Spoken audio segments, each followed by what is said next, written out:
So a very good evening, good morning, good afternoons to everyone from across the world.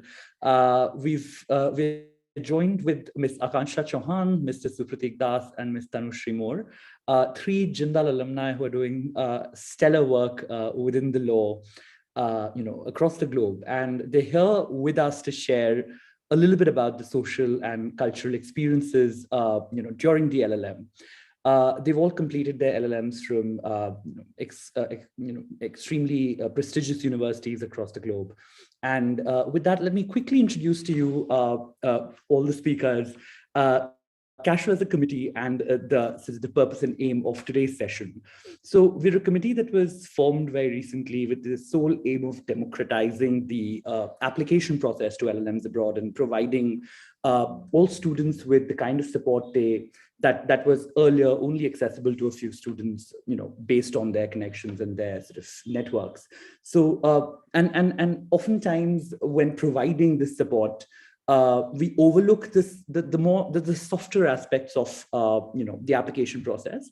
One of them being this advice on the social and cultural aspects of LLMs, of studying abroad, of studying in a foreign jurisdiction, and more specifically as an Indian international student, which is where this particular webinar comes in. And we're very, very thankful for all of you for joining us here and bringing with you all of your experiences. A little bit about myself. I'm currently a lecturer and assistant dean at the Jindal Global Law School. And I'm also a member of the CASHRA, so we've been doing a lot of the advisory work on the ground. I completed my LLM from the London School of Economics in the UK.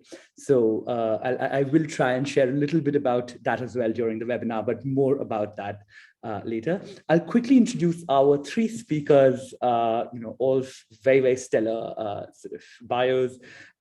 First, we have Ms. Akanksha Chauhan, who's an associate lawyer at Rusnick O'Connor, Ross and Angelini LLP, based out of Toronto, Canada.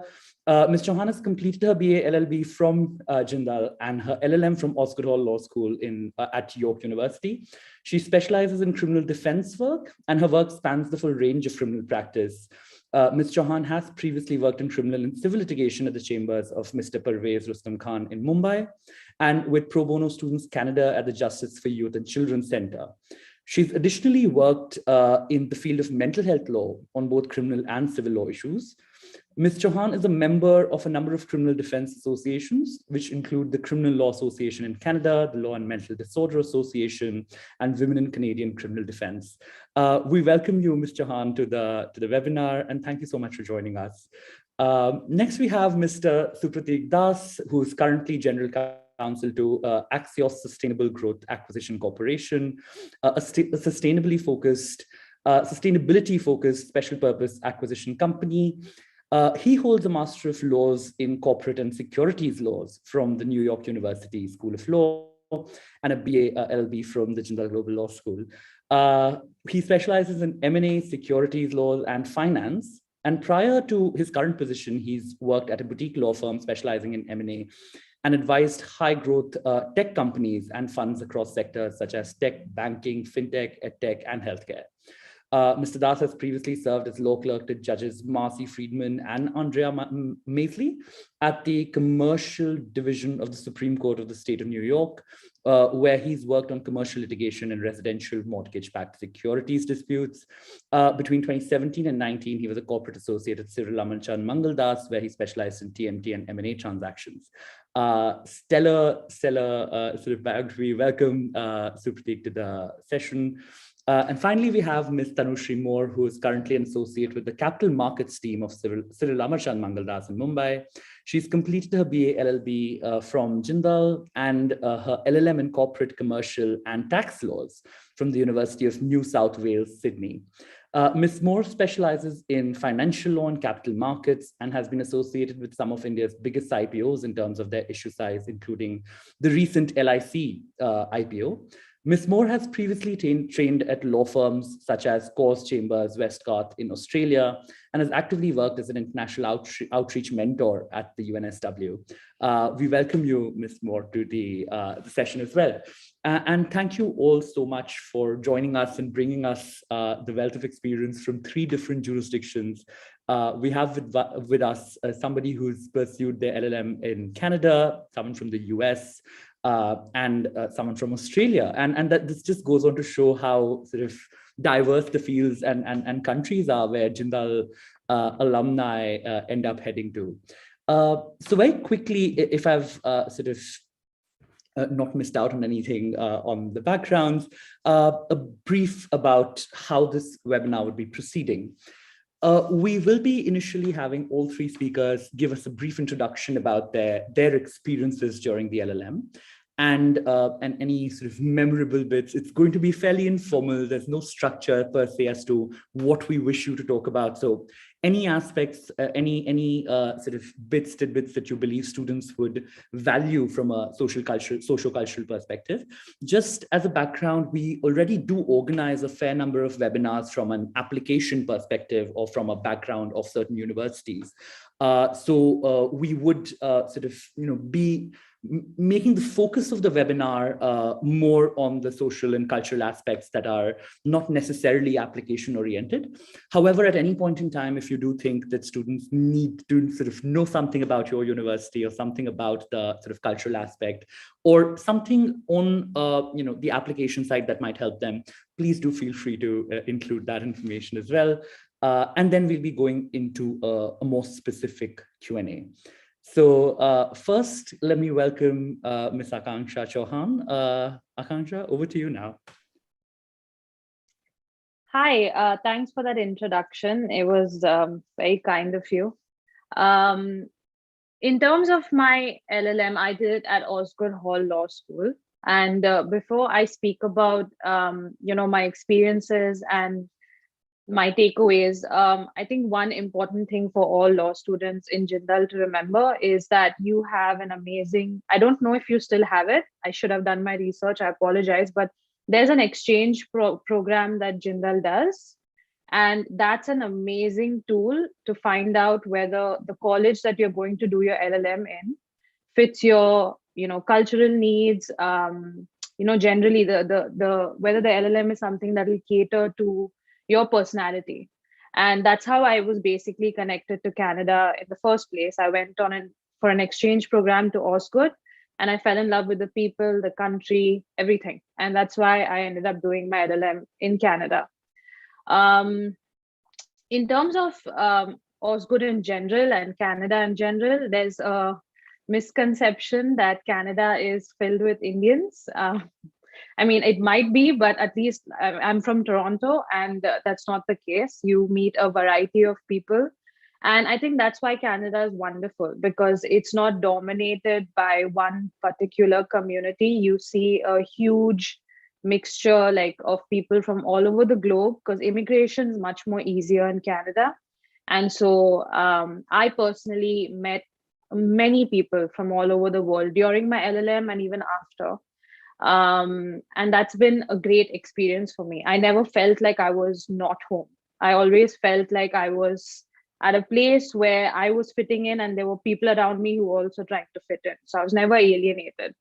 Also, in terms of law in general, the Canadian, I mean, I'm a criminal lawyer and a mental health lawyer here.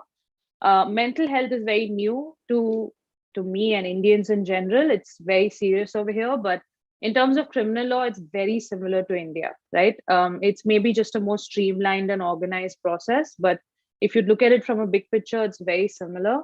And so it's easier to adjust to the law here, the work here, and the work culture is amazing. One of my bosses is almost always a person of color, which is great because it's something that you connect on, right? And over here, people of color have very strong voices in terms of, their experiences. And I guess my bottom line is you never feel left out over here. It's been a great experience for me. I don't have any complaints.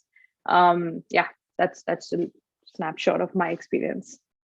Thank you so much, Akanksha. We're going to pick your brain about the specifics of what you mentioned Sure. in the Q&A. But first, let's go to Mr. Supratik Das.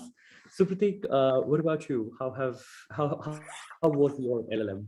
Yeah, thanks for the intro, Shori, and thanks for putting all of this together. Um, in terms of, look, I'm just trying to summarize it, and there's so much to be said, obviously, and there's so much that, Kanksha has already laid out, and, Tanushri is going to put down. But one of the things that she mentioned about the exchange, just taking off from that. So I did an exchange as well. I was one of the first few to attend the exchange program with the City University of Hong Kong through Jindal. And the reason I chose Hong Kong in the East was because I wanted to experience the cultural aspects of living and to some extent working in a country where a large part of it is not where they don't speak English.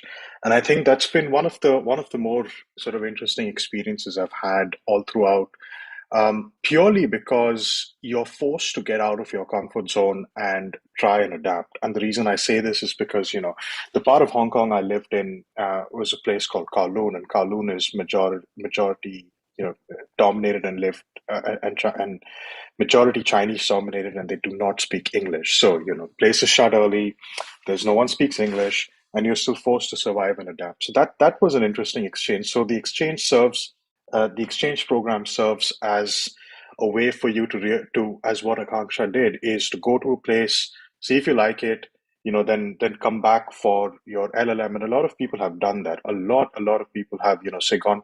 I know a couple that have gone to Cornell for an exchange and then have decided to go back there for their masters, which is great. But you can also use the exchange as a tool to figure out whether you want to go to a certain country just to experience it. It's not, the stakes aren't very high. You spend 6 or 7 months, you don't pay too much of money. Um, and really, I mean, the rest of what I have to say is, will come out, of course, the course of the webinar. But the overarching point that I want to make throughout all of this, that sort of cuts through every single point on culture and so and social aspects, is you can't be shy. Shyness is detrimental to an LLM program wherever you go. It doesn't matter, right? And we'll of course go to more of that. But if someone asked me to summarize this entire webinar we're having, all my advice about the socio-cultural aspects of an LLM program, studying abroad, living abroad, is you cannot be shy. And that's the that's that's all I have to say for now. I mean, I always have a lot to talk about and say, but we'll come to that. Anything else that you want me to answer for now, or should we just move on? Because I know mine was a bit short right now, but we'll get to it. We'll flesh No, it out of course. eventually. There's a whole lot of questions, and Great. very specific to what you've just mentioned about Yeah, this. exactly. That's good. That's good. Yeah, so we're going to come to that for sure. But let's first have Tanushri introduce herself and her experiences at the LLM. Over to you, Tanushri. Hi, thank you for the introduction, Shaurya. My experience was a little different from Supratik and Akansha's. While I did go for an exchange, I went for an Erasmus Plus scholarship to Bulgaria, but that is not where I ended up with my LLM. Instead, I had gone for an internship to Corrs Chambers Westgarth, which was in Australia, and I had the opportunity to experience firsthand their work culture, their socioeconomic culture at that point of time, and how people were always welcoming to other cultures and how they were more supporting towards you in terms of your understanding of the society, of the cultures in their country. I did my LLM from UNSW Sydney, and I'd say Australia in general is a very multicultural country. Immigration forms a integral part of their development, which is why they're so open to people coming from other countries. In fact, they encourage it through their immigration laws. While I was in UNSW or Australia in general, I didn't seem to face any sort of cultural cultural problems that you might face, that people might have views of racism being there in Australia, which I did not face personally. People who are helpful. There are people who will help you navigate through cultural differences. UNSW in particular has a lot of societies under its umbrella where you have cultural societies as well in terms of different aspects. For example, there's Indian society, which will help make you feel at home.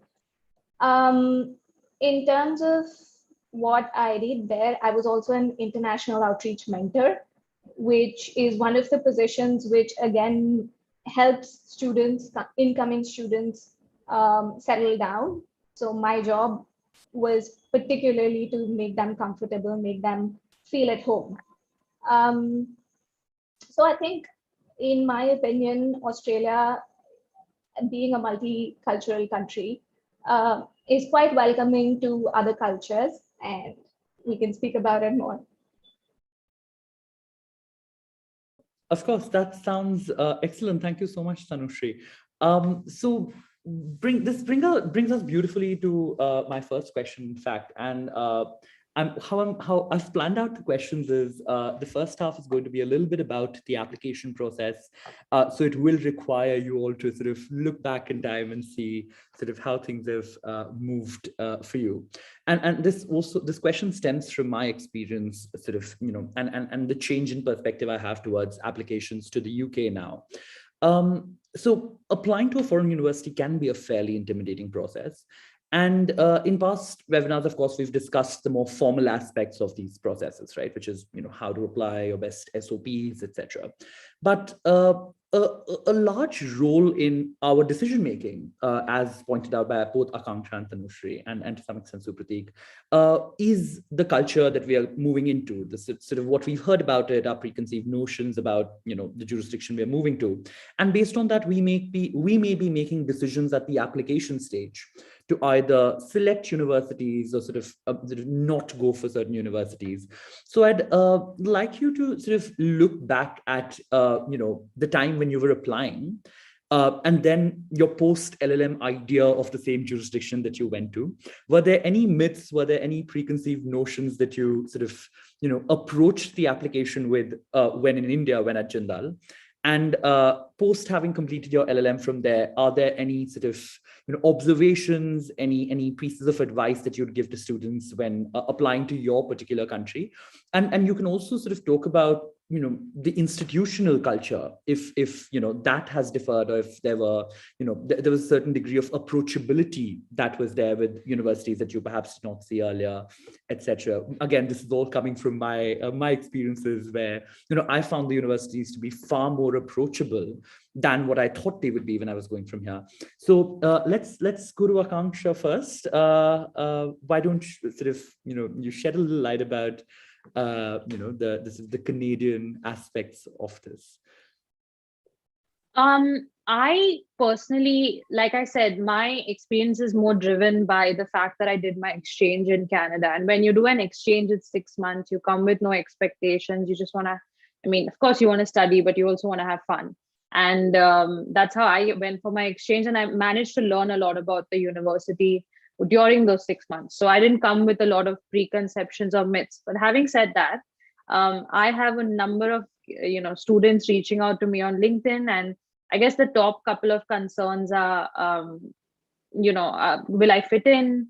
I'm shy. What do I do? Like Supratik said, you can't be shy, and he's true. That's true. You can't be shy when you're here, because networking plays a huge role in this part of the world. It's not about interviews and on campus, and all of that doesn't matter. If you can network, you get where you need to get, right? And for a shy person, that's difficult, but that's where what you said plays in.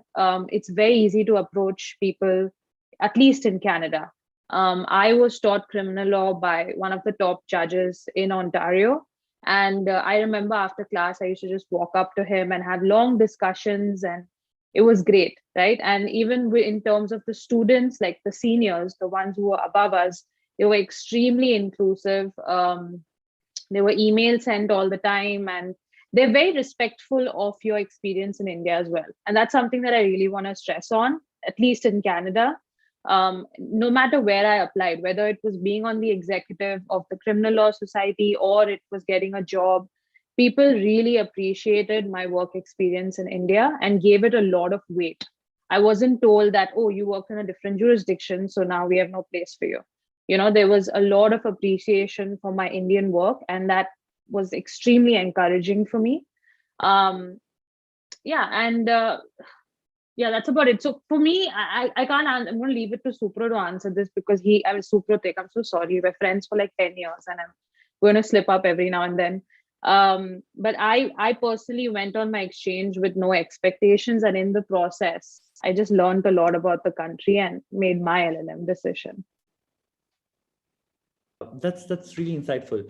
And we're going to come to the sort of the shy element in a while, because it does sound like it sort of spells the death knell to all introverts. I'm extremely shy. So if I'm not shy like with friends, but in terms of formal events, I'm a very shy person. So it's fine. Everyone can do it. Yeah, we're going to come to the steps and best practices to overcome that in a while.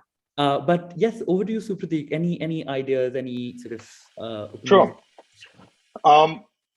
Personally, look, I mean, my decision was really simple. I knew from the plan always was to work for a couple of years, and then I wanted to write the New York bar and work as an attorney. And that's really, to me, if I did not need, I mean, look, first of all, I think right now you can only write the New York and California bars with an LLM. The rest of it, you need a JD. I think to some extent Chicago, and there are some states, I forget it. But if I did not need the LLM for the New York bar, I would have just given the New York bar directly without the LLM. So for me, my decision was sort of backward looking. Okay, I want to get enrolled with the New York bar, practice as an attorney. So what do I do? And then I started working backwards. Now, when I started looking at courses and universities, there are some universities that are really, will have a huge different mix of courses, and they will tell you upright and upfront that we don't take our course if you want to practice law in New York. Rather, take it if you want to get into academia and tons of other things like Yale and Harvard to some extent. I obviously did not get into Yale and Harvard because they're two of the most difficult, most intensive places. And I saw that for the particular, so that was one. Look at the school that works, sort of fits in your larger ambitions. But more importantly, I saw that NYU and a couple of other schools that I applied to were in larger cities compared to, say, other ones. Like, for example, I applied and got into both NYU and UPenn. I, in fact, got a scholarship, a pretty good scholarship from UPenn, but ended up picking NYU anyway because I wanted to be in the center of all the action, right? I wanted to be in the center of capital markets, of finance, of private equity. All of that is in New York, and the reason I say that is because this ties into the social aspect of it. As Akanksha was saying, right? If you want to sort of get ahead, you need to meet as many people as possible, and that is easier when you're in a city like New York, as opposed to, say, you're in Pennsylvania, and then you need to come into New York for networking events and things like that. And people were doing it all the time. They were taking a train in the morning, getting into New York, spending the day, having those meetings, and then going back. But it's easier when you live in the same city, right? That's and really the third and a couple of other follow-on points were for the area of law that I wanted to practice, NYU made the most sense because they used to bring in they did bring in adjunct, what NYU used to call adjunct faculty, partners in law firms, attorneys who would practice, get them in and sort of lecture us in the morning and involve us in their day-to-day transactions, cases, etc. And the fourth, it really is, again, the socio-cultural aspects of it. I always wanted to, experience what it was like having to, say, go and watch a Broadway show or go, see a concert and go and, experience different kinds of museums, even go out to different kinds of bars and restaurants and clubs and things like that. So those are really the points. Nothing. I didn't sit down and do a huge analysis. I just figured out where I wanted to be, and I needed to work backwards. So wow, that's yep. that's really interesting, Supratik, and I'm guessing that did not disappoint over time, right? I mean, Well, yeah, sure, go ahead. yep. No, We'll get to it. We'll flesh it out. As I said, I always have many things to say, but I'll let Tanushri take over now. definitely. Tanushri, so what was Australia like, and did that sort of LLM change your perspective of Australia over? So one of the reasons why I chose Australia over the other countries, or UNSW specifically, was because of flexibility. They allowed me to structure my course. They allowed me to choose the particular subjects which I wanted to choose. So I wanted all the niche fields, for example, e-commerce law, fintech, banking, finance, stuff like that. And what they also allowed me to do is pursue my corporate, commercial, and tax law LLMs together, because I was interested in all three fields, which most other universities do not allow. And so I had got into universities like NUS, Singapore, LSE, London, but my sole reason for choosing UNSW was, one, it was flexible, and two, also the socio-cultural aspects in terms of Sydney being one of the most relaxed cities in the world, and it is the health capital of the world. It has beautiful places to go around, and I've always been a travel freak. So I would just pack my bags and go. Whenever I used to get even the slightest of break, just pack my bags and go. In the recent times, the view for Australia has changed because of the border closures and COVID and whatnot. But now they've opened up and things are getting back to normal. And I think these particular things which attract you to Australia will also come back. That's lovely. And from what I can tell, I mean, these aspects were exactly what attracted me to the UK. I mean, for all its charm, its history, its museums and culture. So I see a lot of similarities between sort of what I thought or envisaged the UK being, or more specifically London being, and sort of the reasons that each of you've picked for your respective countries. So there are these sort of common threads between countries that we all sort of, mold our decisions around. Oftentimes also sort of, over time realizing that the same sort of privileges and beauties are available elsewhere. But that's beautiful. Thank you so much, Tanushri, for sort of a brief about Australia and how your decision was made in terms of going there. Coming to a question that of course has stemmed from what's been mentioned here.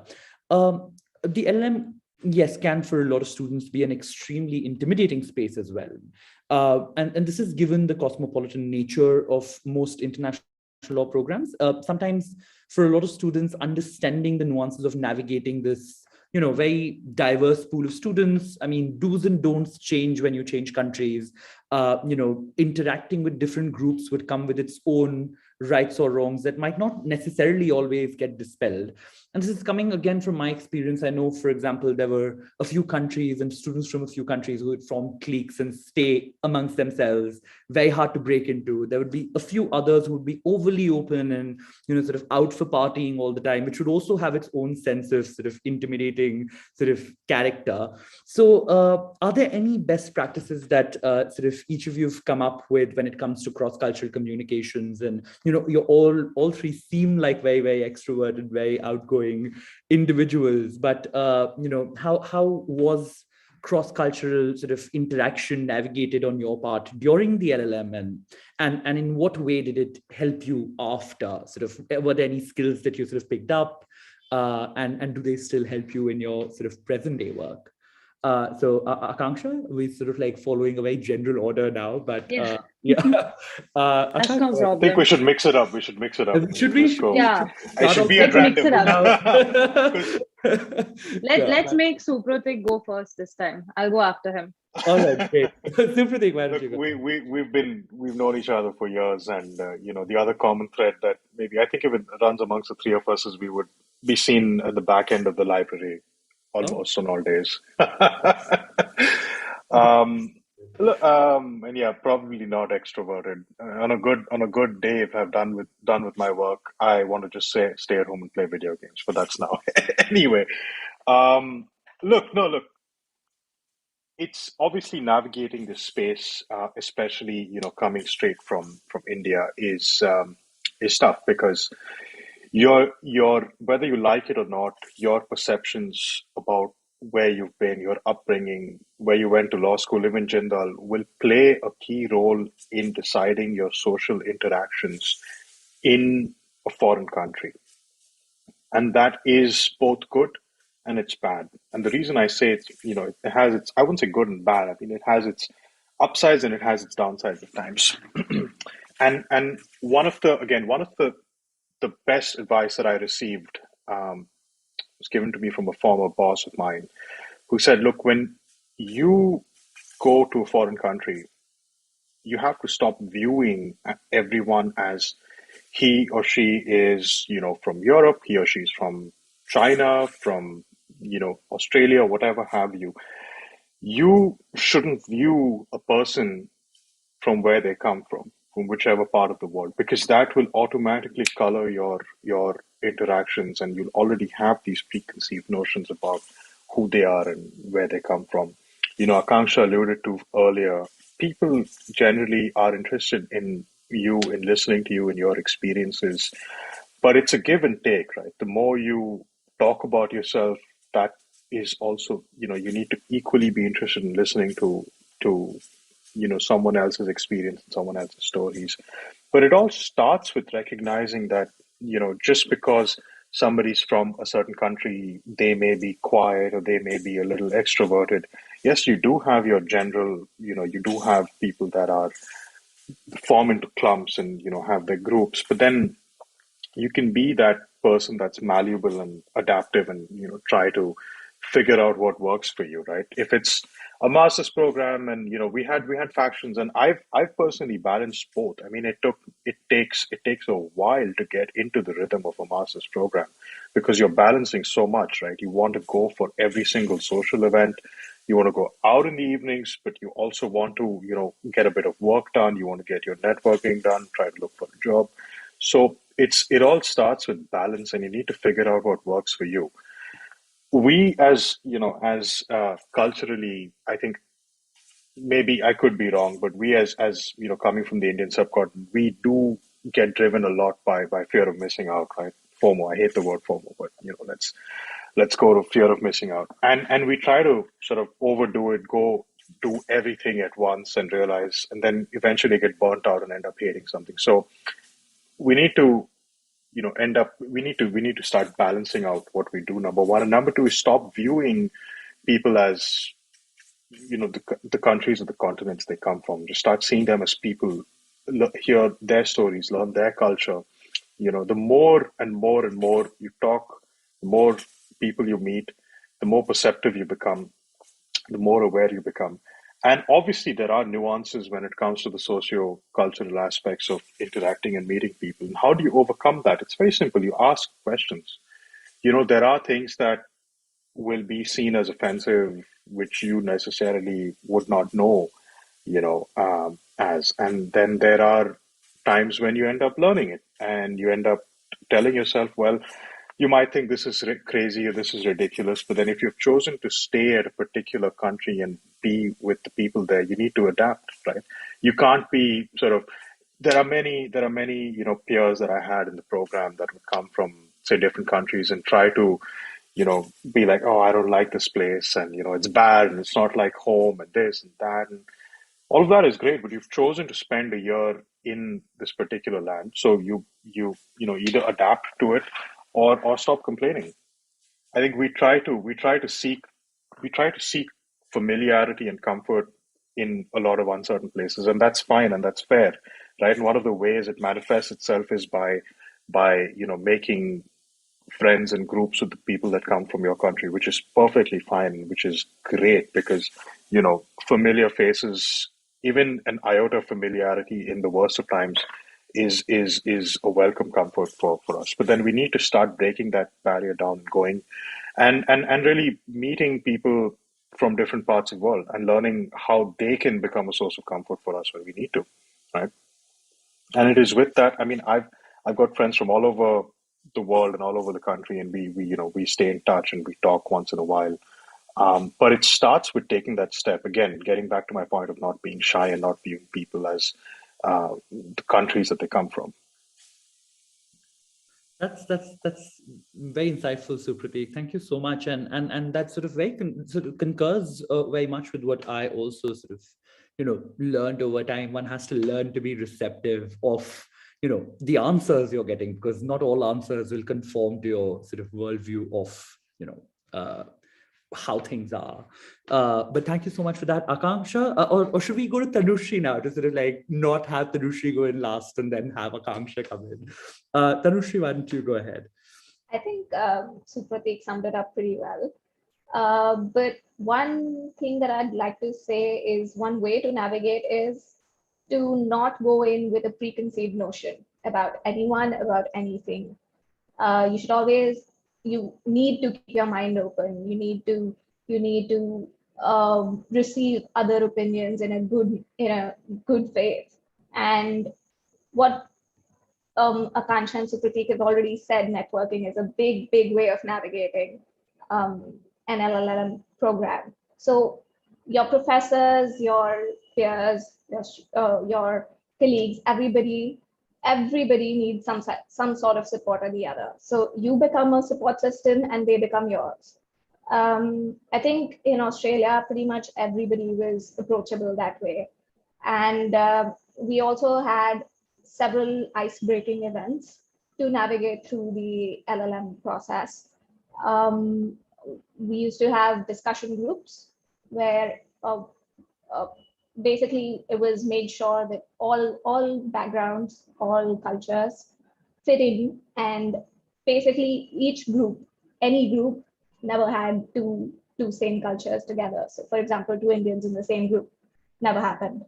So that helped us mix a lot. And it also helped us network because in an LLM program, you just don't have students. You also have practicing lawyers who come in, and it helps you reach out to other people, to other spaces that you might not be able to get to otherwise. So I think that's my bit of it. Thank you so much, Tanushri. That's so true. And I do think that institutions have come up with these sort of support systems to help students overcome these sort of, hurdles that they might initially face. So I sort of also concur, like students should definitely participate. I think a lot of us don't really participate in all of these. I think that was a space where I did make a couple of my very close, very initial friends at the LSE. Akanksha, over to you. How is this sort of perspective in Canada? I think again, Supratik and Tanushri have covered a lot of stuff, but I think a lot of emphasis is given on creating the best experience for yourself. And I don't think that's necessary. I mean, you need to really figure out why you're there. Why are you there? Why was I in Canada? I was in Canada because I wanted to become a defense attorney here. I want to get experience. If I worked here, great. If I went back to India, I had another jurisdiction experience, right? Know what your bottom line is. Secondly, it's fine. Many of us are introverts, like Supratik said. We were the ones in the back of the library, like usually just a few words here and there. We were not the extroverts. I can speak for myself and Supratik for sure. We were not extroverts, right? You need to remember that if you are coming in with the Indian experience and you're meeting someone new, they are coming in with their own experience. They're just as nervous as you. They're just as inquisitive as you. And you don't need to get, super nervous. And I learned this from my father because he's not a lawyer, but he's been working with people around the globe since I was a child. And one thing I noticed about my father was he never changed. He was the same human being with whoever he met, right? And you would think he would adapt to the person in front of him, but he never did that. He was very true to himself. There was one version of him that he, presented to whoever he met. And that's what I followed when I came to this part of the world. I was very true to myself. I love Indian food. I would talk about that. I love Indian music. I would talk about that. I didn't try adapting to the person in front of me. And I think that's a great tip for anyone who's going abroad. The moment you try to adapt yourself to the person in front of you and become more familiar, become more moldable to the people around you, you tend to forget who you are. And at the risk of sounding very preachy, that's very true, because I noticed a lot of my Indian counterparts doing that over here. They tried very hard to, and I don't blame them. It's like you said, it's an intimidating experience, and people do what they do in a time of stress, right? And don't do that. Just be who you are. I mean, just to give you an example, I was on the executive of the Criminal Law Society in Osgood, and we had to raise funds. So we actually had a samosa sale. Like in the middle of Toronto, we had a huge samosa sale, which I was selling samosas, and we actually ended up raising a lot of funds. You would think that wouldn't work, but it actually did, because like I said, as inquisitive as you are, the person in front of you is as inquisitive, right? And you just need to be yourself, give your version to them, and they're going to be just as receptive as you are. And the Canadians enjoyed the samosas. We raised a lot of funds, and that was a great experience. Don't be shy to ask questions. I always asked questions when I didn't know for the answers I didn't know. It's easy. You don't have to be someone who's extremely outgoing and well versed with other cultures. You just need to be polite, and you just need to be who you are, and that's going to be super easy to go about in LLM.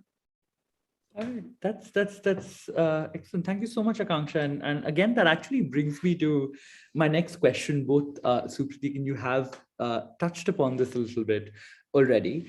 One of the things I experienced at the LSE was when and this did come a lot from my experiences in India, where we have to compete for opportunities, and this stands true for Jindal, where every moot, every sort of internship, there's at least 200 to 300 applicants for every single position, right? When I went to the LSE, all of these opportunities that present themselves suddenly, it's this a buffet for a hungry man situation, where you have you have your Indian societies, you have your cultural societies, your extracurricular activity societies, the various kinds of law societies, the business and finance society. Then this is within the institution, and then you have all of these opportunities outside of your university, where these opportunities sort of almost and very, very carefully laid out by the university, very, very well curated, but at the same time, it's a very fairly numerous, affair where you have way too many things to do. And I did end up signing for everything from a part-time job to becoming the president of the Arbitration Society, and I then joined the LGBTQ Society, like a whole host of them. I had about 8 activities lined up in addition to my LLM coursework. And what I ended up doing after the first month was engage with a peer mentor. And my question to him was, how do I navigate this? I'm burning out. I do not have the time. And I definitely need to look out for sort of like help organizing this. And I was asked to drop 5 of them. So in terms of your experiences in, when it comes to extracurricular activities, or sort of, taking up sports, or, in your interests, etc., how did you navigate that? Were there any particular activities that stood out as sort of, exceptional socio-cultural experiences that you would want to recommend to our students that they should definitely consider while they're out there? Or any tips in terms of balancing, like Supratik said, the need to balance your academia with your sort of outward interactions, with your sort of time for yourself. Any tips on that? So I think we can sort of keep this, the way it's been going, and have Supratik start off, and then have Tanushrimur and follow back. Look, again, ties into what Akanksha brought up, a couple of minutes earlier, which is you need to understand your end goal, right? Why are you there, right? And as long as you have that answer, everything else falls into place, right? I knew that my end goal was to work as an attorney in New York. That's it, right? Because there of course is a social and a cultural aspect to working as to being an attorney in New York. Is the reason is because once you clear the bar and you get that license to practice, no one views you as an Indian qualified attorney with your lawyer with an LLM. You just become a New York certified lawyer, right? As opposed to making that pitch before. And the reason I'm saying is making that pitch before in the job hunt is pretty difficult, right? Regardless of the experience, whatever you have. So I figured out early on what I wanted to do and how I needed to approach it. And the LLM program is also a really, really short program in the US. You have 7 to 8 months to finish it, and then you need to immediately jump into studying for the bar. And the New York bar is one of the toughest in the world. So I didn't sign up for many activities. In fact, I didn't do anything. I would go to school, finish my coursework, and then straight get to navigating the job search for a couple of hours, reaching out to people, meeting people for coffee. My social aspect of my the LLM became meeting as many people, getting as many perspectives, getting as many foots in the doors of law firms and companies eventually.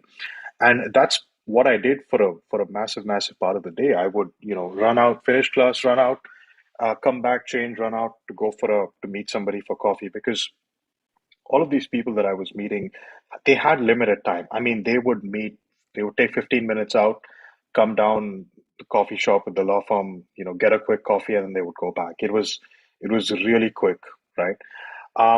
And look, the first couple of months was good. I went out to all the social events and etc. But I did not sign up for anything extracurricular because I knew that I would not be able to. None of that was really adding any value to my resume, is what I thought personally, right? I mean, there were a bunch of activities that I could have done and, taken part in different kinds of events, and they all sounded nice and, there were good networking opportunities. But then I just, again, you just need to drill down on what is important to you realistically, what works for you.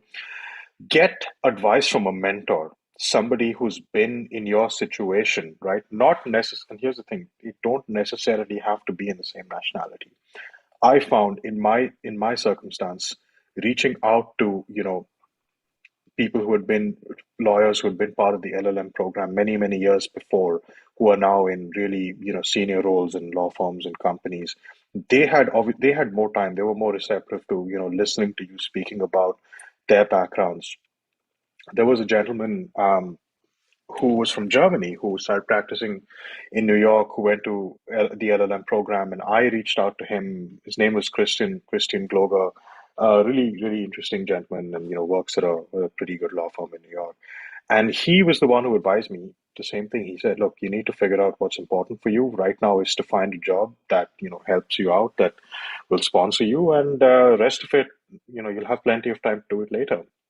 All the so to speak, the social events or the things that you want to sign up to be part of different committees, those at least for a US LLM and to get a job thereafter are not important. And I can tell you that there are very few LLMs I know who have actually done that and continue to stay here and work, right? Because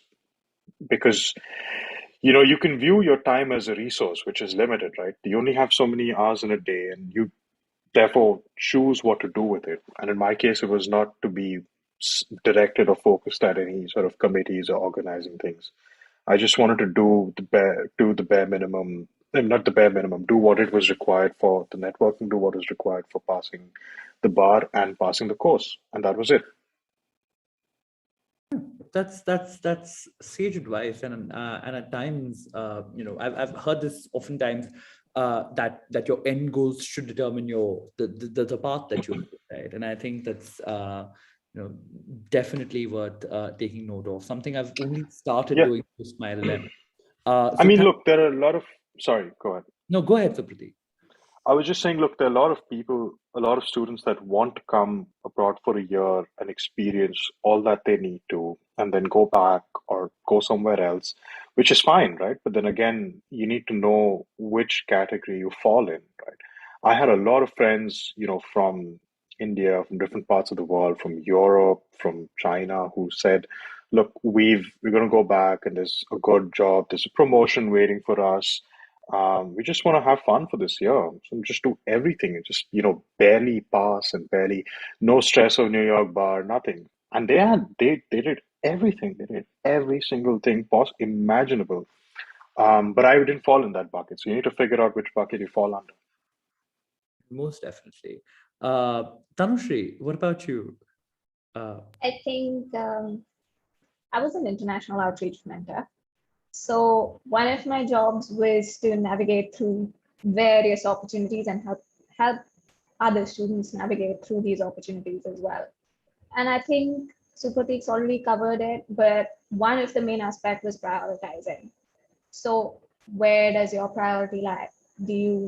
So in case of Australia, we had to give in 6 theses instead of 1, which was distributed over 3 semesters. And honestly speaking, for those 3 theses, you took up so much research that you had time for nothing else. But again, you always needed a wind. So you choose what is your priority in terms of extracurricular activities. And you don't always have to become a part of society to do an extracurricular activity. So for example, I was a part of Wandering Society because I love traveling. So my way of venting was traveling, which also helped me with my thesis because I used to come in contact with different people, talk to them, get to know more, and then probably reflect that in my own thesis. But otherwise, also, I used to love playing the guitar, but I never joined a society for it.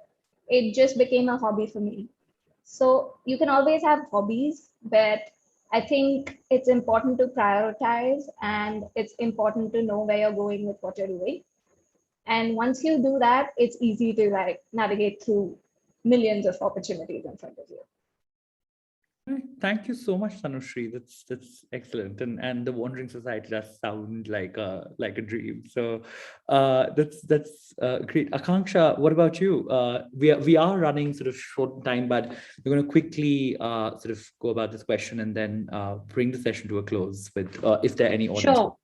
Yes, Akanksha. Sure. I'm not going to speak too much to this because I think Supratik and Tanushri have covered the important things, which is, I think the basic rule is figure out which bucket you fall in. Are you the 1-year LLM or are you the one who's going to work after the LLM in that country? So that's step 1. Step 2, I'm guessing what everyone's thinking is, okay, yeah, figure out I want to work here. How do I figure out which societies I should take, right? And that's a very important question because all of them sound amazing. They all have amazing objectives behind them. So how do you make that decision? Again, that's very simple. Every university has a cultural fair that's going to happen. They will have a cultural fair or they will have a brochure, right, with all the societies. So take down the questions, take down the points that you need out of a society. I personally needed a society that would connect me to lawyers, that would increase my job opportunities, and that would make me more comfortable with criminal law, which is why I joined the Criminal Law Society. I was able to do a lot of events for them. And in the process, you know, how you guys organized our event, I had to reach out to different lawyers and invite them. And that sort of creates a contact between you and a lawyer. And then when you're searching for a job, you can always tell them, hey, you remember I called you for this event? And then they're like, yeah, sure, I remember you. And then that starts a discussion, right? So go for your cultural fairs, read up on the societies, but figure out what you want out of the societies. And also, it's not a golden rule that you can't do societies if you are focused on getting a job. I, in Jindal, had many classmates who were mooting and debating and topping the class, and they got an amazing job. It's fine. If that's your forte, if societies and, you know, going around meeting people is your forte, go for it. There's no problem. Just figure out what suits your needs and don't lose focus of why you're there. That's just the most important, I guess, takeaway from today. It's very easy to lose focus. Try not doing that and reach out to mentors. A simple way of doing that is going on LinkedIn, type in the LLM that you're doing, and you'll find a list of people who have that in their bio. And then just send them a message. What do you have to lose? They won't reply. It's fine. You're back in the same position. But if they do end up replying to you, you can have a great discussion with them and figure out all the intricacies that you're doubtful about. So mentoring, remembering what you're there for, and doing whatever suits your needs best. Don't try fitting into my mold or Supratik's mold. Just figure out what works for you. I think that sums it up beautifully, Akanksha. I think everyone's driven by different things, and they should definitely take. And I always tell people who I'm mentoring, take all advice with a pinch of salt, because at the end of the day, there are facts and there are experiences. But so start distilling the facts, start distilling the information, and then sort of find your own formula, right? Because some people might be aim driven, some people might be sort of community driven, and some people might be sort of interest driven. And I think what drives different people always differs. And likewise, the kind of people I met through the societies I worked with, through the individuals I met, right? I don't think I could have ever met people like that if I wasn't a part of certain sort of structures.